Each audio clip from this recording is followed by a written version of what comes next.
आज की इस आराधना सभा में जीवते परमेश्वर की महिमा करने के लिए, आराधना करने के लिए प्रभु ने मेरे और आपके जीवन में एक और अवसर प्रदान किया। उसके लिए मैं परमेश्वर को धन्यवाद देना चाहता हूं। जब हम प्रभु की उपस्थिति में आते हैं, परमेश्वर हमारे मध्य में अपनी भेद की बातों को परमेश्वर प्रकट करने में रुचि रखता है। हालेलुया। स्कूल में एक टीचर जब पढ़ाता है तो टीचर जब क्लास में आता है तो कुछ प्रिपेयर करके आता है कि मुझे ये क्या करना है, पढ़ाना है।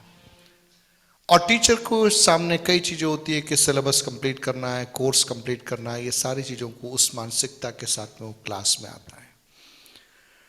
और टीचर ने अपना कोर्स कंप्लीट किया, उसने जो पढ़ाना था वो पढ़ाया। क्लास में 40 बच्चे या 30 बच्चे, जितने बच्चे थे। लेकिन जब परीक्षा परिणाम आता है तो 40 के 40 बच्चों का परिणाम एक जैसा रहता है या अलग अलग रहता है? एक ही टीचर पढ़ा रहा था ना, पढ़ा तो एक ही टीचर रहा था, लेकिन 40 बच्चों का रिजल्ट क्या आया? डिफरेंट आया। कोई 90% वाला भी होगा वहाँ पे, कोई 60% वाला भी होगा, कोई 30% वाला भी होगा, कोई फेल भी हो जाएगा। ठीक है। अब आप सोचना, जिसके 90% आएंगे वो क्या बोलेगा? सर बहुत अच्छे थे, सर ने बहुत अच्छा पढ़ाया। जो फेल हो जाएगा वो क्या बोलेगा? सर को पढ़ाना ही नहीं आता है। अब एक दुविधा थी कि एक नॉर्मल बता रहा हूं, क्योंकि अपना है स्कूल है तो पेरेंट्स आते हैं, तो कुछ पेरेंट्स आके बोलते हैं कि ये टीचर को पढ़ाना ही नहीं आता। कुछ टीचर्स पेरेंट्स आके बोलते हैं ये टीचर जैसा कोई दूसरा टीचर है ही नहीं। अब मैं बैठ के सोचता हूं कि यार कि एक ही क्लास में वही टीचर पढ़ा रहा है। कुछ पेरेंट्स आके कह रहे कि ये टीचर को पढ़ाने नहीं आता, कुछ पेरेंट्स आके क्या कह रहे हैं, ये टीचर बहुत अच्छा पढ़ाते हैं। ऑलराइट, मैं क्या कहना चाह रहा हूं, मैं और आप कलीसिया में आ रहे हैं, आराधना में आ रहे हैं, वचन को हम सीख रहे हैं, लेकिन वचन अलग अलग लोगों के अंदर अलग अलग रीति से कार्य कर रहा है। उसका प्रभाव का स्तर भी अलग अलग रीति से हमें क्या करता है? दिखाई देता है। वचन वही है, बोलने वाला व्यक्ति भी वही होगा, लेकिन कहीं ना कहीं उस वचन को जब हम स्वीकारते हैं और उस वचन के साथ में जो हम रिस्पॉन्स करते हैं, जो हम क्या बोलूंगे उसके लिए, प्रतिकार करते हैं या प्रत्युत्तर हम उसको देते हैं, उसके ऊपर आधारित है कि वह वचन हमारी जिंदगियों को किस स्तर तक क्या कर सकता है? रूपांतरित कर सकता है। प्रभु यीशु मसीह की कई शिक्षाओं को हम सुसमाचारों के अंदर पाते हैं। मत्ती, मरकुस, लूक, इन तीनों को हम सिनॉप्टिक गॉस्पेल्स कहते हैं, समानांतर सुसमाचार, इस प्रकार से उसे हम कहते हैं। और जो यूहन्ना का सुसमाचार वो अपने आप में एक अलग है, इनसे थोड़ा सा हटकर है। इन सुसमाचारों के अंदर प्रभु यीशु मसीह ने कई गहरी भेद की बातों को दृष्टांतों के माध्यम से, या हमारी भाषा में कहा जाए तो उदाहरणों के माध्यम से, ऐसे कहानियों के माध्यम से कि सुनने वाले उसको समझ सके, इस रीति से प्रभु यीशु मसीह ने प्रस्तुत की। ऐसे ही एक दृष्टांत है बीज बोने वाले का दृष्टांत। मत्ती रचित सुसमाचार में, मरकुस में और लूका में, तीनों के अंदर हम इस दृष्टांत को पाते हैं। आज सुबह हम कुछ समय इस दृष्टांत को समझने के लिए हम बिताने जा रहे हैं। और आधार के लिए मैं आपका ध्यान लूका रचित सुसमाचार 8वें अध्याय उसके 3 से 15 की ओर मैं ले जाना चाहूंगा। लूका रचित सुसमाचार 8वां अध्याय, सॉरी उसका 9 से 15, 3 से 15 नहीं, 9 से 15, 8 का 9 से 15। उसके चेलों ने उससे पूछा कि इस दृष्टांत का अर्थ क्या है। उसने कहा, तुमको परमेश्वर के राज्य के भेदों की समझ दी गई है, पर औरों को दृष्टांतों में सुनाया जाता है, इसलिए कि वे देखते हुए भी न देखें और सुनते हुए भी न समझे। दृष्टांत का अर्थ यह है, बीज परमेश्वर का वचन है। मार्ग के किनारे के वे हैं जिन्होंने सुना, तब शैतान आकर उनके मन में से वचन उठा ले जाता है कि कहीं ऐसा न हो कि वे विश्वास करके उद्धार पाए। चट्टान पर के वे हैं कि जब सुनते हैं तो आनंद से वचन को ग्रहण तो करते हैं, परंतु जड़ न पकड़ने से वे थोड़ी देर तक विश्वास रखते हैं और परीक्षा के समय बहक जाते हैं। जो झाड़ियों में गिरा, ये वे हैं जो सुनते हैं, पर आगे चलकर चिंता और धन और जीवन के सुख विलास में फंस जाते हैं और उनका फल नहीं पकता। पर अच्छी भूमि के वे हैं जो वचन सुनकर भले और उत्तम मन में संभाले रहते हैं और धीरज से फल लाते हैं। मत्ती रचित सुसमाचार 13वें अध्याय उसके 18 से 23 में, मरकुस रचित सुसमाचार उसके 4थे अध्याय 13 से 20 के अंदर हम इस दृष्टांत को पाते हैं। ऑलराइट, सो मत्ती में, मरकुस में, लूका में, इन तीनों के अंदर हम इस दृष्टांत को पा रहे हैं। और सबसे पहले यीशु उस दृष्टांत को बोलते हैं और यीशु मसीह स्वयं उस दृष्टांत के अर्थ को चेलों को क्या कर रहे हैं, समझा रहे हैं। तो हमने जो पदभाग पढ़ा, उस दृष्टांत का अर्थ जो है हमने वहां पर पढ़ा। बीज बोने वाला क्या करने के लिए निकला? बीज बोने के लिए निकला। मैं अक्सर इस बात को मैं यहां पे कलीसिया में बोल चुका हूं, ऐसा लगता है मानो ये बीज बोने वाला बड़ा लापरवाह व्यक्ति है। कैसा व्यक्ति है? लापरवाह व्यक्ति। क्या जरूरत थी बीज को सड़क पे फेंकने के लिए, पथरीली जगह में फेंकने के लिए, झाड़ियों में फेंकने के लिए? उसे तो बीज को उस जमीन पर फेंकना चाहिए था जहां पर उपजाऊ है, ताकि ये पहले के 3 वाला मामला रहे ही नहीं और सारा बीज क्या हो जाए, फलवंत हो जाए। सही है। अपन देखते हैं खेत में जो किसान लोग काम करते हैं, वो क्या करते हैं? पहले खेत को तैयार करते हैं, खेत को तैयार करने के बाद में फिर क्या करते हैं? बीज को बोते हैं। अब यीशु मसीह जब इस दृष्टांत को बोल रहे थे, उस समय के अधिकांश लोग जो उन दिनों में रहते थे, उनके लिए ये एक फेमिलियर एग्जाम्पल था, परिचित उदाहरण था। आज के बच्चों को समझ में नहीं आएगा। बंबई के अंदर जाकर या बड़े शहरों में जाकर बीज बोने की बात करते, उसको समझ में नहीं आएगा। उसने कभी जीवन में ना तो बीज देखा, ना उसको बोते हैं वो देखा। उसको तो मालूम है ऑनलाइन ऑर्डर करना है और जो भी चीज चाहिए घर पर आ जाएगी। उसको थोड़ी मालूम है कि खेत क्या होता है, पत्थर क्या होता है, बीज उगने में इतना टाइम लगता है, या बीज से गेहूं बनता है, या गेहूं फिर पिसता है, ये कुछ उसको मालूम ही नहीं है। उसको मालूम है कि भैया कोई भी जरूरत है अमेज़न में जाएगा या और कोई ऐप में जाएगा और वहां पर ऑर्डर करेगा, चीज कहां जाएगी? घर में आ जाएगी। राइट। तो ये जो उदाहरण, ध्यान से सुनना, ये जो उदाहरण ऐसे समूह को इस समूह यीशु प्रस्तुत कर रहा है जो खेती बाड़ी से परिचित है। अब जैसे ही यीशु ने बोला होगा बीज बोने वाला बीज बोने निकला, कुछ बीज इधर गिरा, उधर गिरा, इधर गिरा, तो लोगों ने बोला होगा कितना मूर्ख आदमी है, बीज बोने वाला कितना मूर्ख आदमी है। अरे क्यों पथरीली जमीन पे बीज बो रहा है? क्यों झाड़ियों में बीज बो रहा है? क्यों सड़क के किनारे बीज डाल रहा है? जमीन को पहले तैयार करके वहीं पर क्या किया जाए? बीज डाला जाए।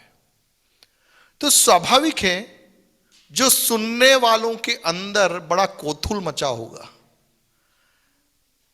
बड़ा विचारों में ऊपर नीचे आया होगा कि यार ये बीज वाला सही नहीं है, इसको अनुभव नहीं है क्या करने का, बीज बोने का अनुभव नहीं है।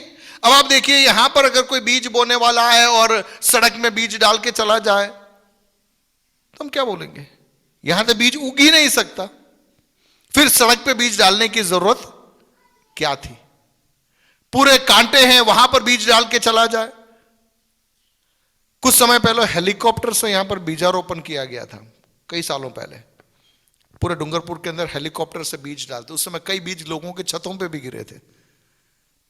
हेलीकॉप्टर पूरे डूंगरपुर में घुमाया था, मतलब बहुत सालों पहले की बात है। हेलीकॉप्टर पूरे डूंगरपुर में घुमा और क्या डाले गए? हेलीकॉप्टर से बीज डाले गए थे। ओके, तो यहां पर उस जमाने में हेलीकॉप्टर से बीज डालने का ऐसा कुछ सिस्टम तो था नहीं। तो स्वाभाविक रीति से इस उदाहरण ने, इस दृष्टांत ने लोगों को सोचने में मजबूर किया होगा और सबने उंगली लगाई होगी, पूरी गलती किसकी है? बीज बोने वाले की है।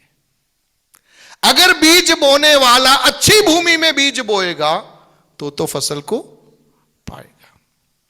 वही कारण है कि यह दृष्टांत लोगों को समझ में नहीं आया, लोग समझ नहीं पाए, चेले भी नहीं समझ पाए, चेले भी नहीं समझ पाए। और इसलिए वो यीशु के पास में जाके पूछ रहे, यार बाकी सब बात तो ठीक है, पर ये जो दृष्टांत तूने बोला उसका अर्थ क्या है? तू थोड़ा हमें समझा दे। अब हम तो सालों से इस बात को पढ़ने के कारण हमें तो अर्थ पहले से समझ में आ गया, या लोगों ने प्रचार के द्वारा समझाया, हमको समझ में आ गया। लेकिन जिन्होंने पहली बार सुना होगा उनको यह अर्थ तुरंत समझ में नहीं आया होगा, बड़ा अटपटा लगा होगा। ठीक, मैं उस ओर नहीं जाना चाहूंगा आज। लेकिन यहां पर जो बीज बोने वाला बीज बो रहा है, उस बीज के बारे में यीशु मसीह उठाकर क्या कह रहा है? यह बीज परमेश्वर का वचन है। जोर से बोलिए, बीज परमेश्वर का वचन है। जोर से, बीज परमेश्वर का वचन है। ओके, अब ध्यान से बोलना। अभी फॉर एग्जाम्पल मैं यहां पर इस वचन में से आपको सिखा रहा हूं, तो बीज कौन बो रहा है? मैं बो रहा हूं। आप जब व्यक्तिगत रीति से इस वचन को पढ़ते हैं, आप अकेले कमरे में बैठकर, आप कमरे में अकेले बैठे हैं, जरा सोचना है, आप कमरे में अकेले हैं, बाइबल भी है, टीवी भी है, अखबार भी है, लेकिन आपकी इच्छा हो रही कि नहीं, मैं टीवी भी नहीं देखूंगा, मैं अखबार भी नहीं पढ़ूंगा, मैं क्या पढ़ूंगा? बाइबल पढ़ूंगा। आप बाइबल ले रहे हो और आप शांति से उसको पढ़ रहे हो, ठीक है? तो वहां पर बीज कौन बो रहा है? आप खुद बो रहे हो। वहां पर बीज बोने वाले आप ही हो गए, क्योंकि बीज परमेश्वर का वचन है। बीज परमेश्वर का वचन है। जब कोई प्रचारक प्रचार कर रहा है तो बीज बोने वाला वो प्रचारक हो गया। आपने टीवी में कोई संदेश सुना, टीवी में जो प्रचारक प्रचार कर रहा है वो बीज बोने वाला हो गया। किसी ने कोई आर्टिकल लिखा, उसके अंदर वचन को लिखा और उसको आप पढ़ रहे हो, तो बीज बोने वाला वो व्यक्ति बन गया। ये सब अपनी जगह सही है, उसमें कहीं कोई गलत नहीं है। लेकिन सबसे महत्वपूर्ण बात, ये जो वचन ये पवित्र आत्मा की प्रेरणा के द्वारा लिखा गया है और उसी पवित्र आत्मा की प्रेरणा के द्वारा जो भी बोलता है, जो भी सिखाता है, उसके द्वारा यह वचन क्या कार्य को कर रहा है। तो वास्तविकता में इस बीज को बोने वाला, इस बीज को बढ़ाने वाला, इस बीज को उगाने वाला कौन हुआ? होली स्पिरिट, पवित्र आत्मा हुआ। कितने लोगों को समझ में आ रहा है? ठीक है, दोनों पहलू को समझना। फिर अपन बोले कि पवित्र आत्मा करेगा, फिर हमें कुछ करने की जरूरत नहीं। वचन को हम सिखा रहे हैं। बाइबल के बारे में जो हम समझते हैं, हम सीखते हैं कि परमेश्वर की आत्मा की प्रेरणा में परमेश्वर ने लोगों को उभारा और उनके द्वारा बाइबल की पुस्तकों को क्या किया गया है? लिखा गया है। हालेलुया। ऐसा नहीं था कि फोटोकॉपी मशीन वहां से प्रिंट होकर डायरेक्ट यहां पर आके, नहीं। परमेश्वर ने इन बातों को प्रभु के दासों के अंदर दिया, पवित्र आत्मा की प्रेरणा में उन्होंने इन चीजों को लिखा। पवित्र आत्मा की प्रेरणा में ये 66 पुस्तकों का एक संकलन हुआ और ये हमारे हाथ में पीढ़ी दर पीढ़ी होता हुआ आज मेरे और आपके हाथ में परमेश्वर का वचन आया है। तो वही पवित्र आत्मा जिसने इस वचन को लिखवाया, वही पवित्र आत्मा आज जब मैं इस वचन को व्यक्तिगत रीति से पढ़ रहा हूं, मैं समझने का प्रयास कर रहा हूं और जब मैं आपको सिखा रहा हूं, वही पवित्र आत्मा इस वचन को हमें समझाने के लिए, हमारे अंदर उतारने के लिए क्या होता है, वह उतर आता है। हालेलुया। एक ही पुस्तक है जिसका लेखक स्वयं जब आप पढ़ते हैं तो आपके पास में आ जाता है और उसका अर्थ समझाता है। आपस में दोहराऊं, एक ही पुस्तक है जिसका लेखक स्वयं जब आप पढ़ते हैं आपके पास में आ जाता है और आपको उसका अर्थ समझाता है। हालेलुया। बहुत सारे गीत जो अलग अलग लोगों ने लिखे, उनके जीवन के अलग अलग अनुभवों में होकर उन गीतों को लिखा, ठीक है। लेकिन कई साल बीत गए, अब लोगों को मालूम ही नहीं है कि वास्तविकता में बैकग्राउंड क्या था उस गीत को लिखने का। लोग गीत को गा रहे हैं लेकिन वे भूल गए कि उस गीत की पृष्ठभूमि क्या थी, किसने लिखा था, किस माहौल में उसने उस गीत को लिखा था। लेकिन परमेश्वर का वचन जब हम पढ़ते हैं, परमेश्वर का पवित्र आत्मा हमारे करीबी में आता है, हमारे सम्मुख रहता है और हमें समझाता है, मेरे बेटे मेरे बेटी इसका अर्थ यह है। हालेलुया। सब आप देखना, अब इसको आप समझिए। तो बीज बोने वाला कौन है? पवित्र आत्मा। अब आप बोलिए, क्या पवित्र आत्मा लापरवाही कर सकता है? पवित्र आत्मा तो लापरवाही नहीं कर सकता। क्या पवित्र आत्मा गलती कर सकता है? नहीं। क्लास वाला बात ध्यान रखना, एक ही टीचर है, 40 बच्चे हैं, एक बच्चा टॉपर बन गया, कुछ बच्चे एवरेज रह गए, कुछ बच्चे फेल हो गए, टीचर एक ही है। देखिए, पवित्र आत्मा मेरा और आपका शिक्षक है। हालेलुया। पवित्र आत्मा हमारा शिक्षक है और यह वचन बीज है जो वह मुझ में और आप में बोना चाहता है। हालेलुया। बोले, पवित्र आत्मा शिक्षक है, परमेश्वर का वचन बीज है और मैं और आप भूमि है। जोर से बोलिए, मैं और आप भूमि है। हालेलुया। मैं और आप क्या है? भूमि है। अब अपन समझने का प्रयास करेंगे कि हम किस प्रकार की भूमि है। ठीक है, तो बोलिए कि ये मेरी कहानी है। कम ऑन, पड़ोसी की नहीं, ये मेरी कहानी है। अक्सर क्या होता है मालूम है, मान लीजिए कोई भविष्यवक्ता आया भविष्यवाणी करने के लिए, अब वो अच्छी भविष्यवाणी कर रहा है। अच्छी का मतलब आप तरक्की को पाने जा रहे हैं, आपके बच्चा पढ़ाई में नंबर 1 आने जा रहा है, तो हर व्यक्ति क्या करेगा? वो भविष्यवक्ता को देखता रहेगा कि वो मेरा नाम पुकारे और मेरे बारे में कुछ बोले। पर मान लीजिए वो भविष्यवक्ता कह रहा है कि तेरे जीवन में ये पाप है, तू एक व्यभिचार करके यहां पर आकर बैठा हुआ है, तू वो झूठ बोलकर यहां पर आके बैठा है, तो हम क्या करेंगे? हम यूं चुप के बैठेंगे कि हमारा नंबर नहीं आना चाहिए। तो हमको पसंद की बातें करने वाले को हम सब क्या करेंगे? पसंद करेंगे।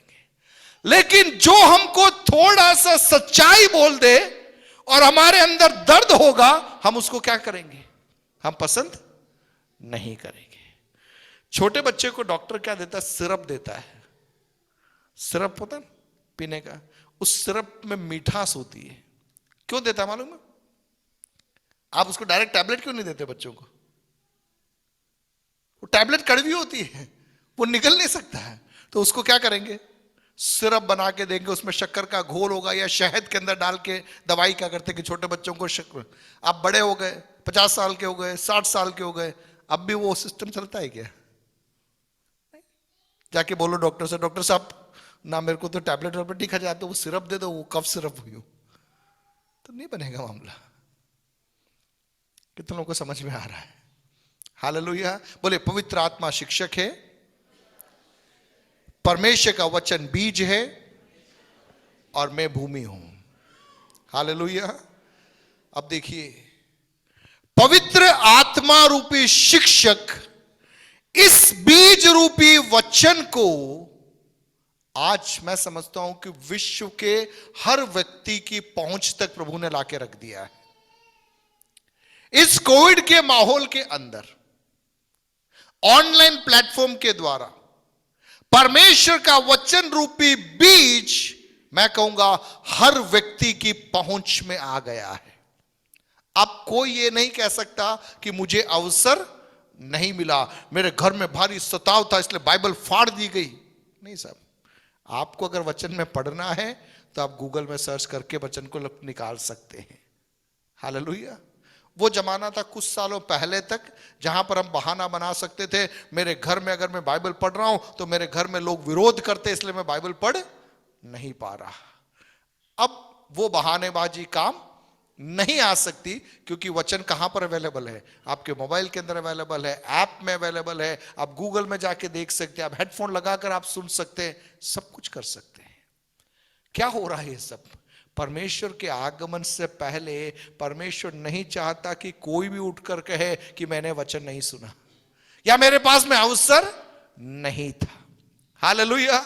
पवित्र आत्मा परमेश्वर के वचन रूपी बीज को हर जगह बिखेर रहा है। हालेलुया। मैं कहूंगा वो बिखेर रहा है, वो उसकी दया है, वो उसकी करुणा है, वो उसका अनुग्रह है। अब उसका दूसरा एक पहलू, जब मैं और आप वचन रूपी बीज को बोते हैं, मान लीजिए 10 लोग मेरे सामने हैं, अब मुझे थोड़ी मालूम इस 10 में से किसके अंदर क्या चल रहा है। इस 10 में से किसके अंदर क्या चल रहा है ये मुझे थोड़ी मालूम है। नॉर्मल किसान में होता तो पहले मैं पत्थर निकालता, मैं झाड़ी हटाता, ये करता, वो करता, तैयार करता, इसके बाद में बीज बोता। लेकिन यहां पर एक आम खेतीबाड़ी की बात नहीं हो रही है, यहां पर बात हो रही है व्यक्तियों की, यहां पर बात हो रही है मेरे और आपके समान लोगों की। सो मेरे सामने अगर 10 लोग बैठे हैं तो उनके दिल के अंदर क्या चल रहा है मेरे को थोड़ी मालूम पड़ रहा है। अभी अपन इतने लोग यहां बैठे हैं, आप में से कितने लोग फिजिकली यहां पर है वो तो मुझे दिखाई दे रहा है, लेकिन मेंटली कितने लोग यहां पर है मुझे नहीं मालूम। नहीं समझ में है? शारीरिक रीति से आप यहां हो, शारीरिक रीति से आप यहां पर हो, लेकिन मानसिक रीति से आप अभी बंबई जा सकते हो, कलकत्ता जा सकते हो, अमेरिका जा सकते हो, आपका बच्चा कहीं होगा तो वहां जा सकते हो, घर में खाना क्या बना के आया वो उसकी सुगंध को आप सूंघ सकते हो, सब हो सकता है। आजकल मैं क्लास में पढ़ाता नहीं हूं, लेकिन पहले मैं पढ़ाता था तो अक्सर बच्चों को कहता था कि physically present but mentally absent. Physically present, yes sir, हाँ मैं हूं यहां पे, लेकिन घुमा फिरा के 4 क्वेश्चन पूछोगे तो मालूम पड़ेगा उसको मालूम ही नहीं कि कौन सा चैप्टर पढ़ा रहे हैं क्लास में। है तो सही साहब क्लास में है, पर मेंटली क्या है? एब्सेंट है। अब तो ऑनलाइन वाला मामला है इसलिए टोटली एब्सेंट है, क्योंकि बड़ा आसान हो गया चीजें। ऑलराइट, चलिए हम आगे बढ़ेंगे। सो पवित्र आत्मा बीज बोने वाला है, परमेश्वर का वचन बीज है और भूमि मैं और आप है।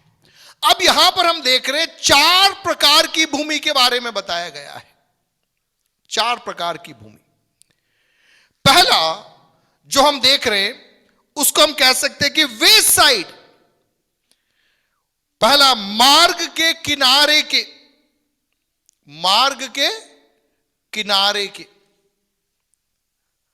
वे हैं जिन्होंने वचन को सुना, शैतान आकर उनके मन में से वचन उठा ले जाता है कि कहीं ऐसा न हो कि वे विश्वास करके उद्धार पाए। हालेलुया।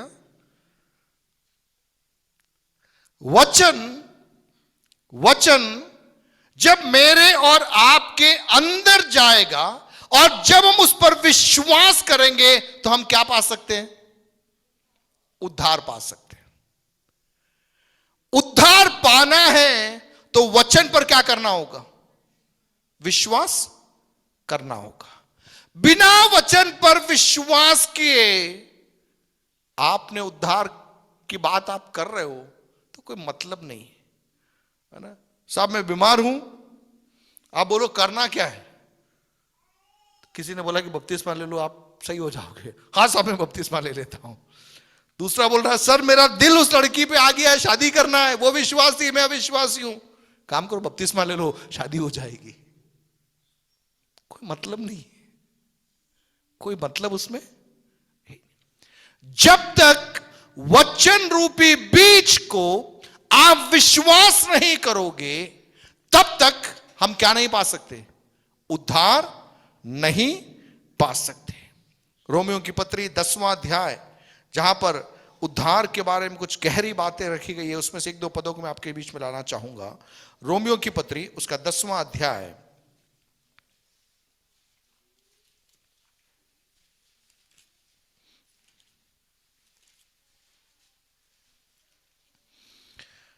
और उसके 14 से हम देखें। और फिर जिस पर उन्होंने विश्वास नहीं किया वे उसका नाम कैसे ले, और जिसके विषय सुना नहीं उस पर कैसे विश्वास करे, और प्रचारक बिना कैसे सुने, और यदि भेजे न जाए तो कैसे प्रचार करे।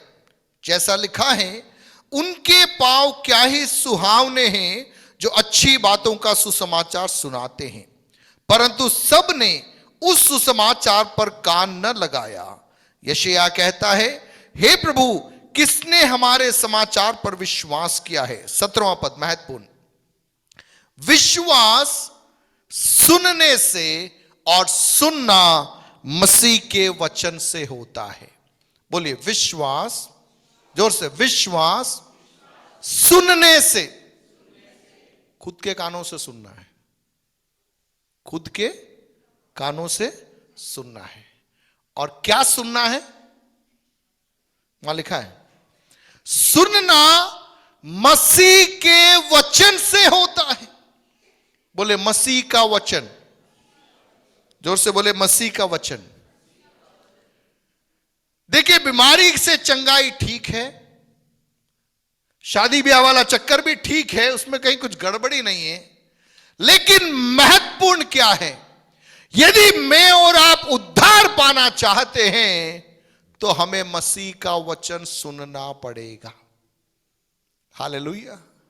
बिना वचन को आपके जीवन में स्थान दिए हुए आप मसीही जीवन में आगे बढ़ने की कल्पना नहीं कर सकते। नर्सरी में ABCD सीखा, A for Apple, B for boy. 50 साल बाद भी A for Apple, B for boy करते रहोगे तो आप वहीं बैठे रहोगे, आगे बढ़ नहीं पाओगे। हालेलुया। कितने लोगों को समझ में आ रहा है? जोर से बोलिए सुनना मसीह के वचन से। कम ऑन, थोड़ा और जोर से, सुनना मसीह के वचन से। हालेलुया। ये बात किसको मालूम है? शैतान को मालूम है। शैतान को मालूम है कि इसने वचन सुन लिया तो ये मेरे हाथ से निकल जाएगा। तो वो क्या करेगा? पूरी कोशिश करेगा कि हमारे अंदर क्या नहीं आवे? वचन नहीं आए। नियमित बाइबल को पढ़ना, नियमित बाइबल को पढ़ना। सुबह आप पढ़ रहे हैं, शाम को पढ़ रहे हैं, दोपहर को पढ़ रहे हैं, या आपके समय के हिसाब से, लेकिन हर रोज वचन के साथ में क्या मैं और आप समय बिता पा रहे हैं? मैं किसी का हाथ नहीं उठवा रहा हूं,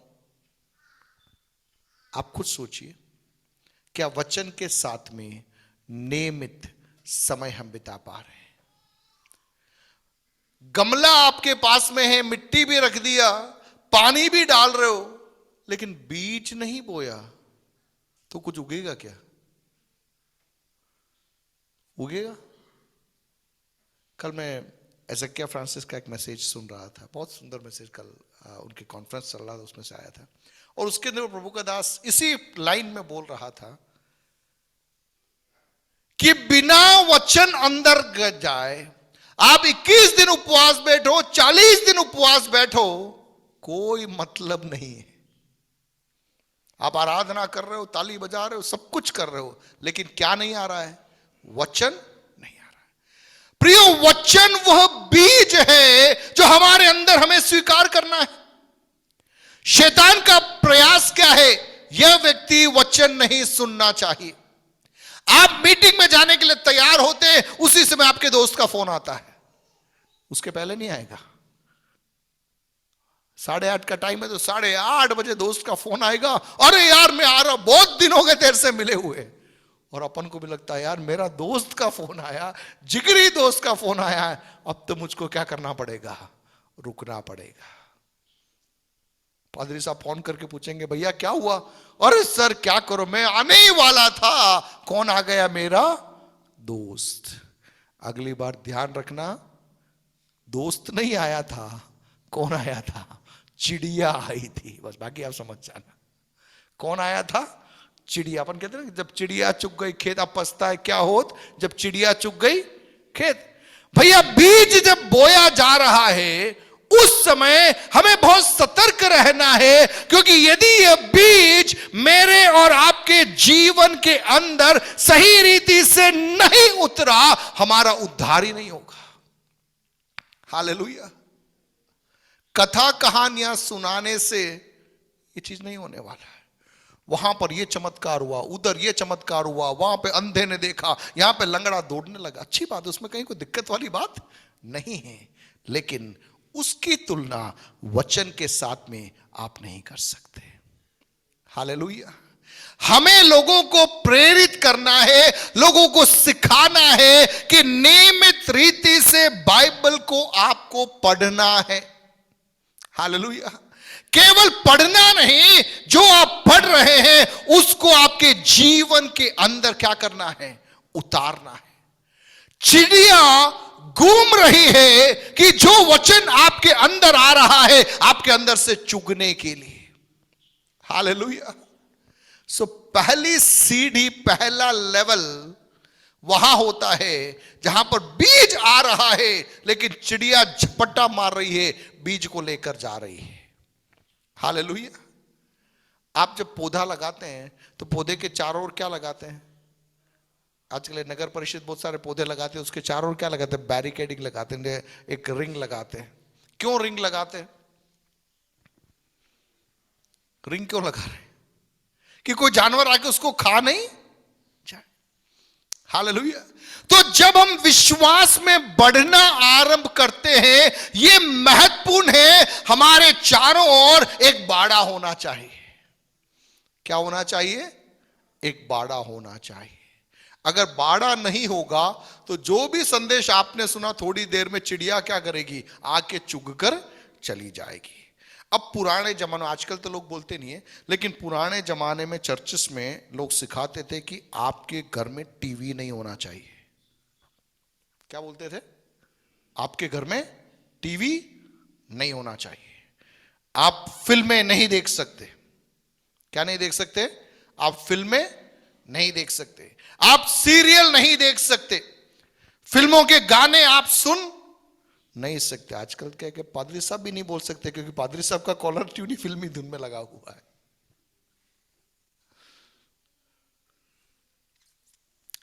कितने लोग समझ रहे हैं?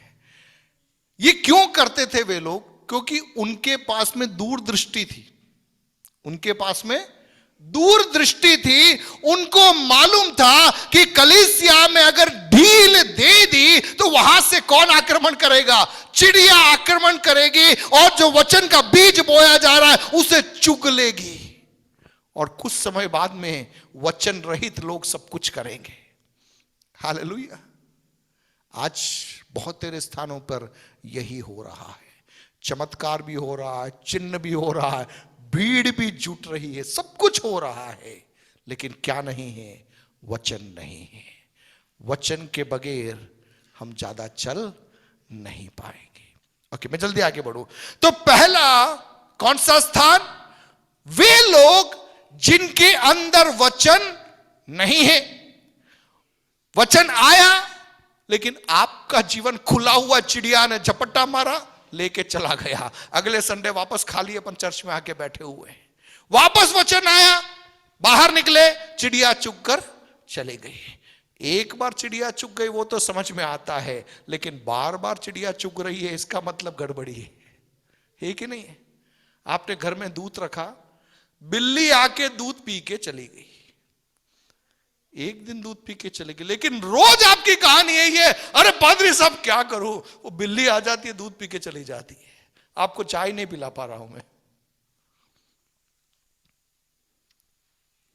भैया एक दिन तो आपको मालूम नहीं था कि बिल्ली अंदर आ गई, दूसरे दिन से आप क्या करोगे? आप पता करोगे बिल्ली घुसती कहां से, कौन सा दरवाजा खुला रह जाता है, कौन सी खिड़की रह जाती है। इतना ही नहीं, एक लाठी लेकर आप बैठोगे कि बिल्ली आएगी तो लाठी क्या करूंगा मैं? बिल्ली के ऊपर मारूंगा। अब यहां तो ना तो लाठी है, न बिल्ली कहां से आ रही है उसकी टेंशन है। टेंशन तो अपनी है कि पादरी साहब रोज मेरा दूध बिल्ली पी जाती है, रोज सिर दर्द, रोज पेट दर्द। पादरी साहब प्रार्थना कर करके उनका सिर दर्द हो गया, उनका पेट दर्द हो गया। भैया सिर दर्द पेट दर्द का सिलसिला तो जीवन भर चलता रहेगा। हालेलुया। अगर वचन मेरे और आपके अंदर आ जाएगा, हमारे अंदर वास्तविकता में उद्धार का अनुभव आ जाएगा। हालेलुया। यह बात कौन जानता है? शैतान जानता है। तो शैतान पूरा प्रयास क्या करता है? यह बंदा बाइबल लेकर नहीं बैठना चाहिए, अखबार पढ़ो कोई दिक्कत नहीं, बैठ के राजनीति पे चर्चा करो, मानो अपन ही प्रधानमंत्री को नियुक्त करते वैसे तो अपन चर्चा कर बैठते हैं, और वो एहसान, ये एहसान, वो एहसान। वो आदमी सही नहीं था, जैसे अपन उस कुर्सी पे बैठ जाते थे अपन सब कुछ सही कर देते हैं। बैठे बैठे पेट्रोल की रेटें ऊपर नीचे सब अपन कर डालते हैं। 4 घंटे भी अपन बैठ के लेक्चर झाड़ सकते हैं, लेकिन बोले एक काम करते, आप बाइबल पढ़ो, मैं भी बाइबल पढ़ेंगे। 2 घंटा अपन साथ में बाइबल रीडिंग करते हैं, तब मालूम पड़ेगा असली रंग क्या है। हालेलुया। जोर से बोले हालेलुया।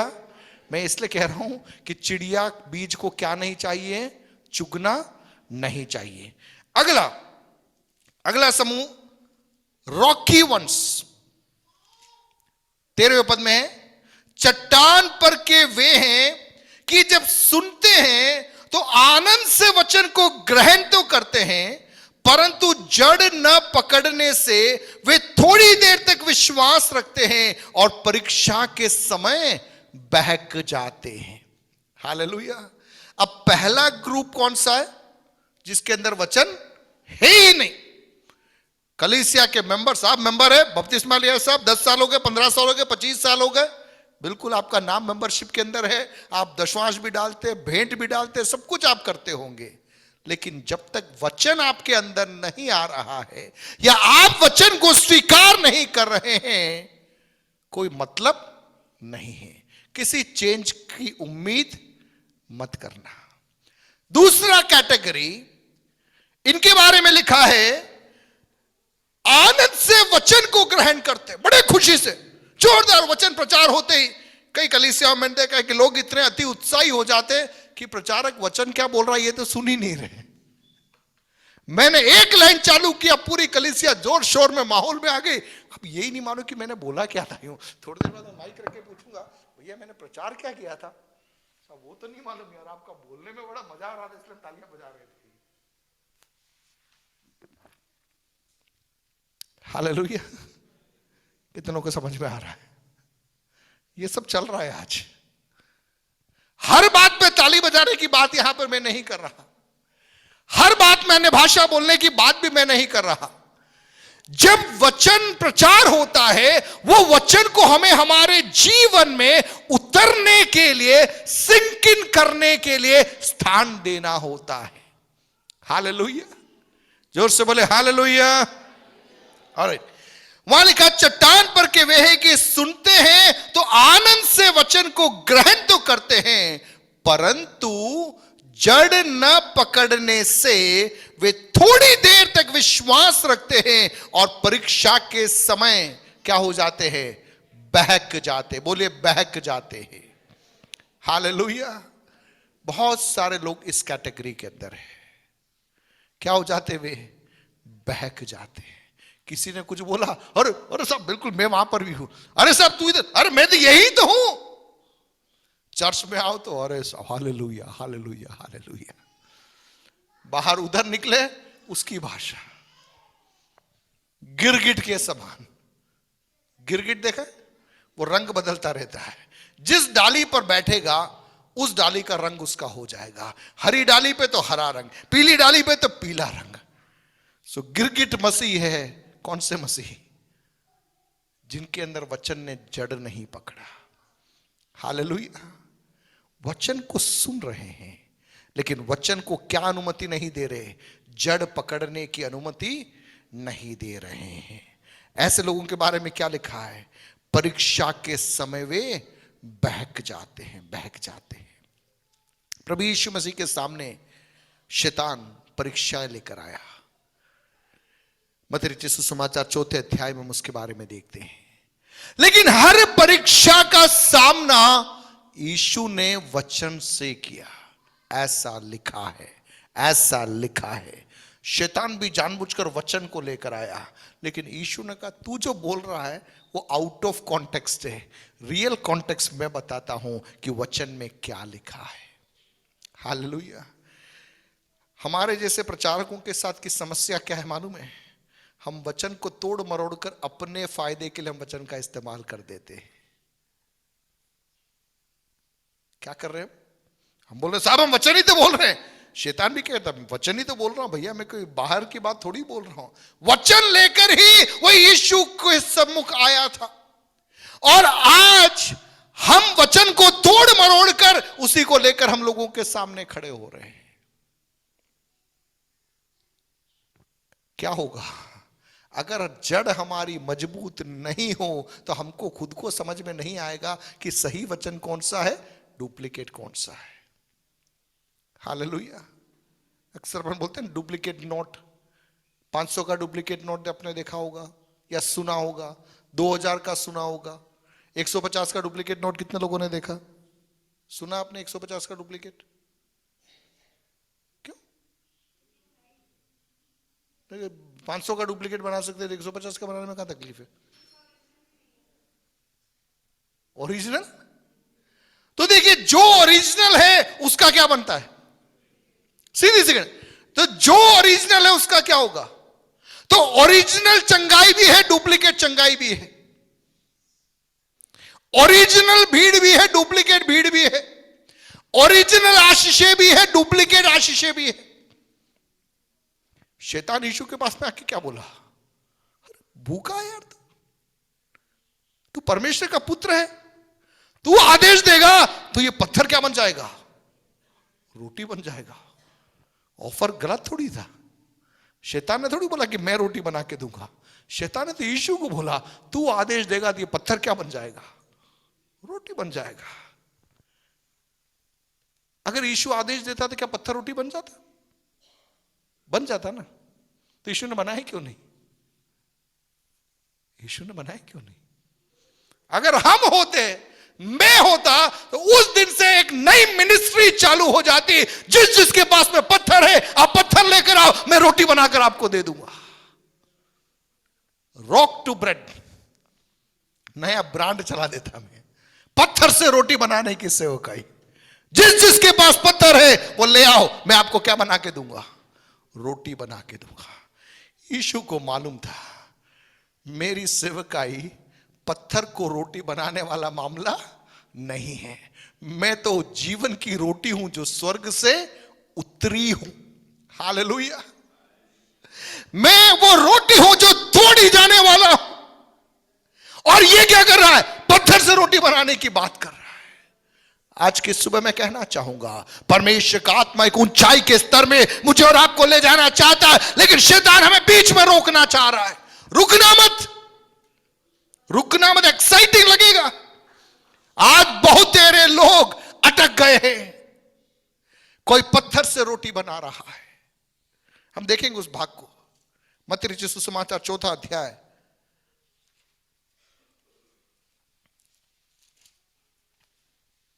वहां पर देखिए 3 पद में, परखने वाले ने पास आकर उससे कहा, यदि तू परमेश्वर का पुत्र है, यदि तू परमेश्वर का पुत्र है। अब देखिए, क्या यीशु परमेश्वर का पुत्र था? हां, गलत बात थोड़ी बोली। तो कह दे कि ये पत्थर क्या बन जाए? रोटियां बन जाए। यीशु ने उत्तर दिया, लिखा है, मनुष्य केवल रोटी ही से नहीं परंतु हर एक वचन से जो परमेश्वर के मुख से निकलता है जीवित रहेगा। Hallelujah, hallelujah. प्रिय प्रभु में यदि मैं और आप आगे बढ़ना है, हमारी जड़ें मजबूत होना है, वचन का स्पष्ट ज्ञान होना बहुत जरूरी है। नहीं तो यही वचन मेरे लिए और आपके लिए फंदा बन जाएगा। न केवल वो हमें ठोकर खिलाएगा, लेकिन हम कईयों के लिए ठोकर का कारण बन जाएंगे। अगर मैं किसी के लिए ठोकर का कारण बन रहा हूं, तो वचन क्या कह रहा मालूम है? मेरे गले में चक्की का पाट बांध दिया जाए और समुद्र की सबसे गहराई वाले स्थान में लाकर मुझे छोड़ दिया जाए। उसका अर्थ यह है, कभी भी वहां से उठकर वापस नहीं आना चाहिए। हालेलुया। प्रियो, हमें समझना है। अगली परीक्षा 6 पद में, यदि तू परमेश्वर का पुत्र है अपने आप को नीचे गिरा दे, क्योंकि लिखा है वह तेरे विषय में स्वर्गदूतों को आज्ञा देगा, वे तुझे हाथों हाथ उठा लेंगे, कहीं ऐसा ना हो कि तेरे पांवों में पत्थर से ठेस लगे।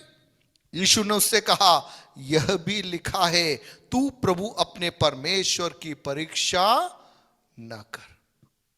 हालेलुया। तू अपने आप को गिरा दे, स्वर्गदूत आके क्या कर लेंगे? तुझे पकड़ लेंगे। अगर यीशु गिराता तो स्वर्गदूत नहीं पकड़ते? डेफिनेटली पकड़ते।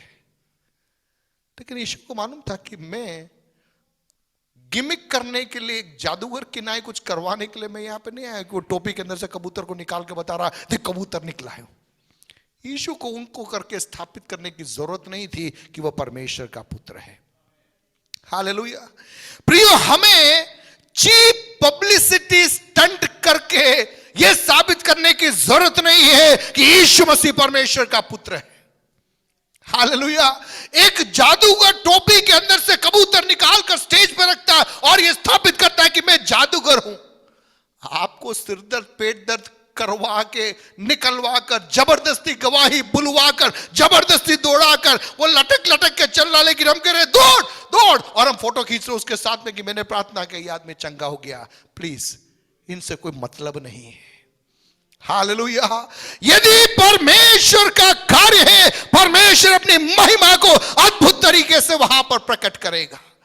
मुझसे और आपसे प्रभु चाह रहा है, परमेश्वर का वचन स्पष्टता के साथ में हमें सीखना है, लोगों को सिखाना है, ताकि उनकी जड़ें वचन में मजबूत होना है। और जड़ें मजबूत हो जाएगी, आंधी तूफान में वो बहकेगा नहीं।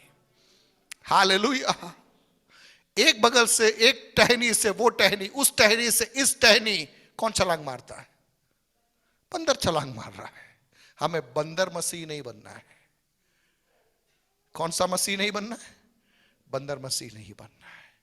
हालेलुया। अंत के समय की खासियत क्या मालूम है? बहुत सारे लोग आएंगे, बहुत सारे अलग अलग मसीह का प्रचार लोग करने लगेंगे, और बहुत तेरे लोग कंफ्यूजन में आ जाएंगे कि इनमें सच कौन सा है। बहुत सारे डुप्लीकेट खड़े हुए, ओरिजिनल कौन सा है? हालेलुया। आपको ओरिजिनल की परख कैसे होगी? अगर आप वचन को पढ़ोगे तो। ये लॉकडाउन और ये सब प्रभु ने क्यों दिया था मालूम है? ताकि हम वचन को पढ़े। हमें तो लगा कि कुकिंग स्टाइल सीखने के लिए परमेश्वर ने लॉकडाउन डाल दिया था। हमने खाना बनाने के 50 तरीके सीख लिए, वीडियो कैमरा हमने खरीद लिया, म्यूजिकल इंस्ट्रूमेंट सीख लिया। प्रभु कह रहा, भैया तू वीडियो कैमरा सीखने से, एडिटिंग सीखने से तू डुप्लीकेट और ओरिजिनल की पहचान नहीं सीख पाएगा। यदि वह समय तूने वचन के साथ में बिताया होता तो तेरी जड़ें मजबूत हो जाती, तू परख के समय में बहकेगा नहीं। हालेलुया। परमेश्वर का आत्मा इन दिनों में चाहता है कि मैं और आप अपने जीवन में, दिनचर्या में अधिक से अधिक समय वचन को पढ़ने के लिए, वचन के अर्थ को समझने के लिए, पवित्र आत्मा पर निर्भर होकर हम बिताने के लिए अपने जीवन को सौंपेंगे, तो आने वाली परीक्षाओं में बह के बिना हम स्थिरता के साथ में खड़े रह पाएंगे। हालेलुया। पवित्र आत्मा, मैं मेरी बात बताऊं, प्रभु मुझसे कह रहा है कि अब दौड़ना उड़ना बंद कर दे भैया, तू तेरी जड़ों को मजबूत कर, क्योंकि वो महत्वपूर्ण है। अपन ने पूरी दुनिया को बचा लिया, लास्ट में अपना ही नंबर कट गया तो कोई मतलब वाली बात नहीं है। तो ज्यादा इधर उधर दौड़ना फूड़ना बंद करके अपन अपने आप को सेट कर लो, अपने आप को बचा लो, अपने आप को सुरक्षित रख लो, तो मैं प्रभु के आगमन में उठा लिया चाहूंगा। हालेलुया। जोर से बोले हालेलुया। मेरी गाड़ी का टायर पंचर है और मैं 4 को और गाड़ी में बैठा रहा हूं तो क्या होगा? वो 4 तो गिरेंगे गिरेंगे, मैं भी गिरूंगा। प्रयास करें, वचन में अपनी जड़ों को मजबूत करें, स्पष्टता के साथ में वचन को पढ़ें। तीसरी परीक्षा हम देखते हैं, 8वें पद में लिखा है, यदि तू गिरकर मुझे प्रणाम करे तो मैं ये सब कुछ तुझे दे दूंगा। क्या सब कुछ? 8वें पद में लिखा है कि ऊंचे पहाड़ पर ले गया, सारे जगत के राज्य और उसका वैभव दिखाकर उससे कहा, एक ही काम करना है, हाथ जोड़ ले, तेरे को क्या चाहिए? कौन सा राज्य चाहिए? भारत चाहिए? मैं देता हूं भारत। पाकिस्तान चाहिए? ले पाकिस्तान। अफ्रीका चाहिए? पूरा अफ्रीका मैं तुझे दे देता हूं। एक ही काम करना है, मेरे सामने हाथ जोड़ ले। यीशु ने क्या कहा? पहले 2 में तो यीशु बड़ी शांति से बात कर रहा था, लेकिन जैसे ये बात बोली, यीशु ने कहा, हे शैतान दूर हो जा, क्योंकि लिखा है, तू प्रभु अपने परमेश्वर को प्रणाम कर और केवल उसी की उपासना कर। हालेलुया। प्रियो, ऑफर के चक्कर में अपने उद्धार को खो मत देना। यहां पर शैतान क्या लेकर आया था? ऑफर लेकर आया था। यार तू परमेश्वर का पुत्र है, तेरा स्टेटस देख, तू स्वर्गदूत में रहने वाला है, स्वर्गदूतों के साथ में रहने वाला, स्वर्गीय लोगों के साथ में रहने वाला। अब तुझे क्रूस पर चढ़ना पड़ेगा, तुझे नग्न होना पड़ेगा, लोग तेरे मुंह पर थूकेंगे, ये सारा निंदा परिहास तुझे सहना पड़ेगा।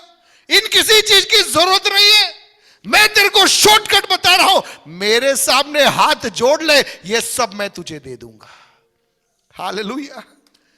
क्या आपको लग रहा है कि आज दुनिया के अंदर जो धन दौलत है, नाम शोहरत है, कितने सारे लोगों के पास में है? बड़ी बड़ी कंपनियों के मालिक बन बैठे हैं, पूरे देश की अर्थव्यवस्था से बढ़कर उनके पास में कैसे मिल रहा है वो? ये सिद्धांत है। उन्होंने हाथ जोड़ लिए, प्रणाम कर लिया, उसने कहा, क्या चाहिए तेरे को? करोड़पति बनना है? मैं तुझे करोड़पति बना देता हूं। अरबपति बनना है? मैं तुझे बना देता हूं। क्या तकलीफ है? एक झटके में रातों रात, आज रोडपति था, कल करोड़पति बन गया, और अपन कर रहे, ओ प्रभु ने आशीष दे दी। भैया शांति रखो, तसल्ली रखो, इंतजार करो। हालेलुया। यहां पर क्या हो रहा है? यीशु को मालूम था, मैं ऑफर के चक्कर में गिरने वाला नहीं हूं। हालेलुया। सो दूसरा ग्रुप कौन सा ग्रुप है? जहां पर वचन जड़ नहीं पकड़ पा रहा, और वचन जड़ नहीं पकड़ेगा, परीक्षाओं के समय मैं और आप स्थिर नहीं रह पाएंगे। हम जल्दी आगे बढ़ेंगे। तीसरा समूह 14वां पद, जो झाड़ियों में गिरा, यह वे हैं जो सुनते हैं पर आगे चलकर, अर्थात थोड़ी बहुत जड़ें इनकी पकड़ गई, थोड़ा बड़ा हो गया, आगे चलकर, मतलब पहला स्टेज क्रॉस हो गया, दूसरा स्टेज भी क्रॉस कर दिया, जड़ भी पकड़ लिया, जैसे तैसे खड़े हो गए, लेकिन जड़ पकड़ने के बाद में मामला थोड़ा बड़ा होने लगा। तो क्या लिखा है? आगे चलकर चिंता और धन और जीवन के सुख विलास में क्या हो जाते हैं? फंस जाते हैं। बोलिए फंस जाते हैं। पहले में चिड़िया आकर उड़ा ले जाती है, दूसरे में बहक जाओगे, तीसरे में क्या हो जाएंगे? फंस जाएंगे। किसमें फंस जाएंगे? जीवन के सुख विलास में, नाम शोहरत में, प्रसिद्धि में फंस जाएंगे। इनकी तुलना की गई है कौन से बीज के साथ में? जो झाड़ियों में गिरा था। प्रियो, पौलुस जब सेवा में निकला, कई कलीसियाओं की स्थापना की, कई पत्रियों को लिखा, बहुत सारे लोग पौलुस के साथ में चले, लेकिन पौलुस कुछ लोगों के बारे में उठा के लिखता है। दूसरा तिमुथियुस 4 अध्याय उसका 10वां पद आप देखिए। क्योंकि देमास ने इस संसार को प्रिय जानकर मुझे छोड़ दिया और थिस्सलुनीके को चला गया है। जैसे पौलुस के आत्मिक पुत्र तिमुथियुस तीतुस थे, वैसे ही देमास भी पौलुस का एक आत्मिक पुत्र था, जो पौलुस की सेवकाई में जन्मा। लेकिन पौलुस जब अपने संदेश को तिमुथियुस के नाम संदेश को लिख रहा है, शायद पौलुस के दिल की पीड़ा होगी, जिस रीति से मैं तिमुथियुस तेरे नाम खत लिख रहा हूं, वैसे ही एक पत्री आनी थी, देमास के नाम की पत्री। टूटे हुए दिल के साथ में पौलुस जब तिमुथियुस को खत लिखना समाप्त करता है, वो लिख रहा है, तिमुथियुस, देमास ने संसार को प्रिय जाना और वो मुझे छोड़कर चला गया। मुझे सुनने वाले प्रियो, परमेश्वर का आत्मा जब वचन रूपी बीज को मेरे और आपके जीवन के अंदर बोता है, एक बड़े उद्देश्य के साथ में बोता है। वो मुझ में और आप में, कौन जाने एक शहर को, एक देश को, एक जाति समूह को, एक पूरे पूरे कई पीढ़ियों को प्रभु का आत्मा देख रहा होगा, और परमेश्वर उस मनसा के साथ में वो बीज को बो रहा है। पहले स्तर पे हम सतर्क रहे, हमने चिड़िया को चुगने नहीं दिया। दूसरे स्तर पे हम सतर्क रहे, हमने जड़ पकड़ने दिया। लेकिन तीसरा स्तर आपके सामने चुनाव है कि आप संसार के पीछे जाओगे या प्रभु के पीछे खड़े रहोगे। तिमुथियुस क्या तो दुख उठाने को तैयार है? तिमुथियुस बोलेगा, यस मैं तैयार हूं। देमास क्या तो दुख उठाने को तैयार है? देमास ने बोला, मुझसे ये नहीं हो सकता, मैं जा रहा हूं। प्रियो, पवित्र आत्मा आज की सुबह एक व्यक्तिगत सवाल मुझसे और आपसे पूछ रहा है। 2021 के आखिरी दिनों में जब मैं और आप आए हैं, प्रभु कह रहा है, तेने वचन को अपने जीवन में जड़ पकड़ने दिया, लेकिन कहीं ऐसा तो नहीं कि कहीं तू झाड़ी के अंदर उलझ गया। हालेलुया। जीवन के सुख विलासों में, सांसारिक समृद्धि के अंदर, नाम शोहरत के अंदर कहीं हम अटकने ना पाए। ये एक ऐसा स्तर है जिसके अंदर बहुत तेरे लोग आकर अटके हुए पड़े हैं। जैसे मैंने उस क्लास का उदाहरण बोला ना, एक क्लास के अंदर एक ही टीचर पढ़ा रहा है, कुछ बच्चे फेल हो गए, कुछ बच्चे थोड़े ऊपर निकले, कुछ बच्चे थोड़े ऊपर तक पहुंचे। इस समूह में भीड़ ज्यादा है, इस समूह में भीड़ ज्यादा है। कौन सा समूह? जो सब कुछ कर रहा है, वचन भी उनके पास में थोड़ा बहुत है, लेकिन कहीं ना कहीं संसार की सुख विलास के अंदर उन्होंने अपने आप को क्या कर दिया? सीमित कर दिया। पहला तिमुथियुस 6 अध्याय उसके 17 से 19 के अंदर यदि हम देखें तो वहां पर जो बात हम देखते हैं, इस संसार के, या उसका 19वां पद अपन देखें, 18 19 या 17 से देख सकते हैं, इस संसार के धनवानों को आज्ञा दे कि वे अभिमानी न हो और चंचल धन पर आशा न रखे, परंतु परमेश्वर पर जो हमारे सुख के लिए सब कुछ बहुतायत से देता है। हालेलुया। हमने अंगीकार किया था कि आई विल बी प्रॉस्परस, मैं संपन्न हूंगा। यह वचन का आधार है। प्रभु सब कुछ बहुतायत से देता है, लेकिन हमारा भरोसा धन पर नहीं है, हमारा भरोसा संसार की बातों पर नहीं है।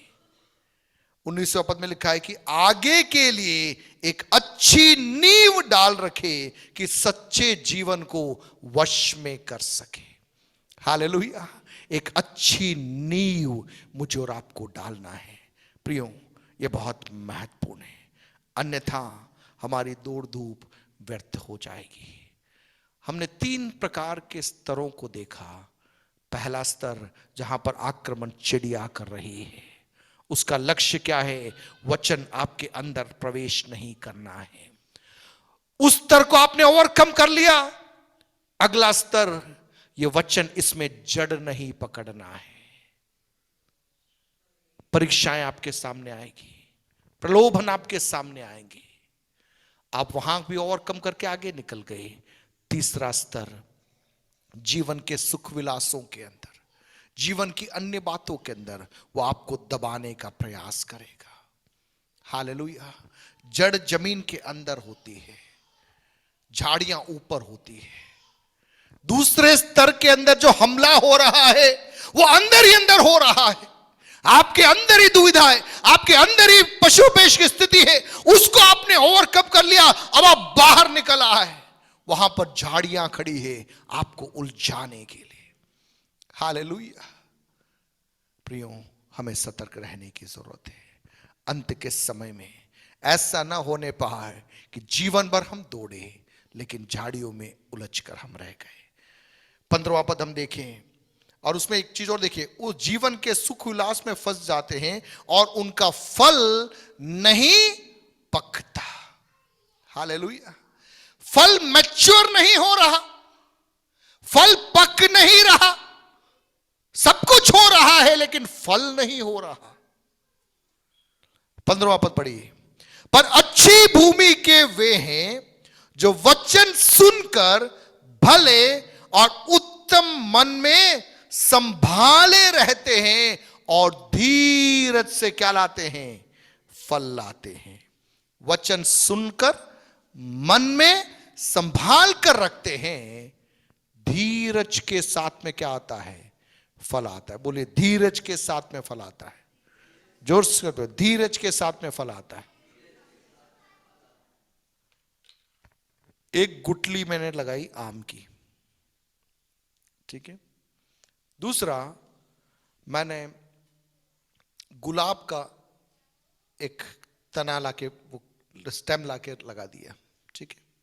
एक गुलाब की डंठल लगाई और आम की तो अपन गुटली बोते हैं, गुटली बोई। अब आप मुझे बताइए, ये दोनों में से पहले कौन बड़ा होगा? गुलाब बड़ा होगा या आम बड़ा होगा, या दोनों साथ में बढ़ेंगे? गुलाब बड़ा होगा। कुछ समय बाद में गुलाब आ गया, आम में आम नहीं आया। अब आम बेचारा टेंशन कर रहा है, अरे यार ये लगाया था हम दोनों को साथ में था, इसमें तो गुलाब आ गया पर लेकिन मेरे को तो पत्ते ही आ रहे हैं, कुछ समझ में नहीं आ रहा क्या हो रहा है।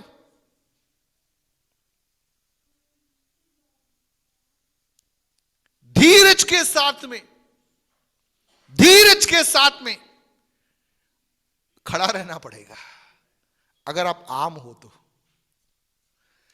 गुलाब तो फटाक दे के आ गया, लेकिन कुछ दिनों के बाद में क्या हो जाएगा? वो मुरझा जाएगा। 6 महीने के बाद में, साल भर के बाद में, लेकिन ये क्या होगा? ये बढ़ेगा, बढ़ेगा, बढ़ेगा, वृक्ष बनेगा, कई पीढ़ियों के लिए ये आशीष का कारण बनेगा। हालेलुया। लेकिन धीरज के साथ में बने रहना पड़ेगा, धीरज के साथ में बना रहने पड़ेगा। सिर्फ डिवाइन ब्लेसिंग्स, ईश्वरीय आशीष, ईश्वरीय संपन्नता धीरज के साथ में आती है। हालेलुया। अभी क्रिसमस का माहौल है तो लोग क्रिसमस ट्री डेकोरेट करते हैं। क्या लगाते हैं? Christmas tree. क्या करेंगे? अपन इधर उधर से जाकर कोई पेड़ काट के लाएंगे और उसमें गिफ्ट लटका देंगे। कितनी देर में आप क्रिसमस ट्री तैयार कर लेते हो? आधे घंटे में, 1 घंटे में क्या बन गया? क्रिसमस ट्री बना के अपन ने रख दिया। वास्तविकता में वो ट्री 1 घंटे में बन सकता है क्या? आपने बाजार से घंटी खरीदी, केक खरीदा, सांता क्लॉज खरीदा, ये सब लटका दिया उसमें, और हम सेलिब्रेट कर रहे हैं हैप्पी क्रिसमस, मैरी क्रिसमस। वो ट्री बोल रहा है, अरे मूर्ख, अरे बेवकूफ, मैं क्या संदेश तुझे दे रहा हूं? पेड़ किसी दुकान से खरीदा आपने, घंटी किसी दुकान से खरीदी, सांता क्लॉज किसी दुकान से खरीदा और ये सब लटका दिया और हैप्पी क्रिसमस बोल रहा है। तेरा जीवन को दर्शा रहा है। इसलिए अपन ने तो आजकल सांता क्लॉज सिस्टम भी बंद कर दिया स्कूल में।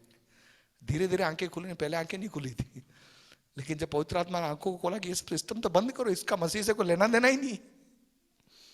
हालेलुया। तो जिन चीजों का प्रभु से कोई लेना देना नहीं, अपन उसके चक्कर में हैप्पी क्रिसमस मेरी क्रिसमस गा रहे हैं। प्रियो, ये सब क्या बता रहा है? हम अभिनय कर रहे हैं, हम नाटक कर रहे हैं। बड़ा आसान है ये डेकोरेट करना, अभी हॉल पूरा डेकोरेट कर दिया, धां धू कर दिया अपन ने, लेकिन प्रभु कह रहा है कि इसके समान नहीं। वो जो पेड़ लगा हुआ बगीचे में, बीज था, छोटा था, धीरे धीरे धीरे धीरे धीरे करके बड़ा हुआ, वैसा तुम्हारा जीवन होना चाहिए। हालेलुया। बाहर अपन जैसे हॉल में एंटर करते हैं ना, साइड में एक वो क्रिसमस ट्री बोलते हैं उसको, जो फर वाला पेड़ लगा हुआ है। हम जब छोटे थे तब ये पेड़ कहीं से लाके घर में गमले के अंदर रखा हुआ था। शास्त्री कॉलोनी में रहते थे, उस गमले में था, और हर साल हम उसी पेड़ को उसके ऊपर जमा। फिर जब वहां से यहां शिफ्ट हुए, वो पेड़ लाकर हमने यहां पर जमीन में गाड़ दिया। ठीक है, गमले में वो ज्यादा नहीं बड़ा था, पर यहां लगाने के बाद में बहुत बड़ा हो गया। जमीन में जब वो जुड़ा, बहुत बड़ा हुआ, कम से कम वो 20 साल 25 साल पुराना पेड़ होगा, जो बाहर जो क्रिसमस ट्री ऊपर उग रहा है, क्योंकि काफी समय तक वो गमले में रहा था। अब आप देखिए, 25 साल जमीन से जुड़ा रहने के बाद में वो उतना बड़ा। दुकान से खरीद कर मैं चाहिए तो उससे दुगुना पेड़ खड़ा कर सकता हूं, लेकिन वो जमीन से जुड़ा हुआ है। मुझे सुनने वाले प्रियो, आज हम अपने आप से एक सवाल पूछे, हम कौन सी भूमि में हैं? हालेलुया। पवित्र आत्मा रूपी बीज बोने वाला अपनी दया में वो वापस बीज को बो रहा है। चिड़िया आ रही है, चुग रही है, लेकिन वो वापस वचन को बीज रहा हो रहा है। अब तो सुधर जाएगा, अब तो सुधर जाएगा, अब तो सुधरेगा। बीज बो रहा है। आपकी जड़ें मजबूत नहीं हो रही, फिर भी वो बीज को बो रहा है। आप झाड़ियों में उलझ रहे हैं, फिर भी वो बीज को बो रहा है। हालेलुया। चौथा समूह जो अच्छी भूमि पर गिरा, उसके बारे में क्या लिखा है? कितना गुला फल लाएगा वो लिखा है, भले और उत्तम मन में संभाले रहते हैं, धीरज से फल लाते हैं। मत्ती के अंदर रखा है 60 गुना 100 गुना फल वो लेकर आता है। हालेलुया। मेरे और आपके व्यक्तिगत जीवन में परमेश्वर का आत्मा इन दिनों में चाह रहा है, हम वचन को अपने जीवन में संभाले रखें, वचन को संजोए रखें, वचन आधारित एक जीवन शैली को हम अपनाएं। तब ही इन परीक्षाओं से, इन प्रलोभनों से मैं और आप बचे रह सकते हैं, और हमारे जीवन में वह फल उत्पन्न हो सकता है जो प्रभु के सम्मुख स्वीकार योग्य और ग्रहण योग्य हो पाएगा। आइए अपनी आंखों को बंद करें, प्रार्थना करें। अनुमति दीजिए पवित्र आत्मा को कि वो मेरे और आपके व्यक्तिगत जीवन में, मेरे और आपके परिवारों के अंदर इन दिनों में हमारी सहायता करने पाए, वचन के साथ में अधिक समय व्यतीत करने के लिए, वचन को सीखने के लिए, वचन को पढ़ने के लिए, वचन को अपनाने के लिए, वचन को हां बोलने के लिए। हालेलुया। एक नियमित वचन अध्ययन पवित्र आत्मा मेरे और आपके जीवन में प्रदान करने पाए। हम अपने आप को प्रभु के हाथों में समर्पित करें। पिता परमेश्वर, आपकी हुजूरी में हम आते हैं, हम अपने आप को सौंपते हैं। हमारा जीवन आपके सम्मुख ग्रहण योग्य बनने पाए, वचन रूपी बीज हमें जड़ पकड़ने पाए, हम उलझने न पाए, धीरज के साथ में फलवंता में आगे बढ़ने के लिए आप हमारी मदद करना। आपके हाथों में सौंपते प्रभु यीशु के नाम से मांगते हैं, आमीन आमीन। कुछ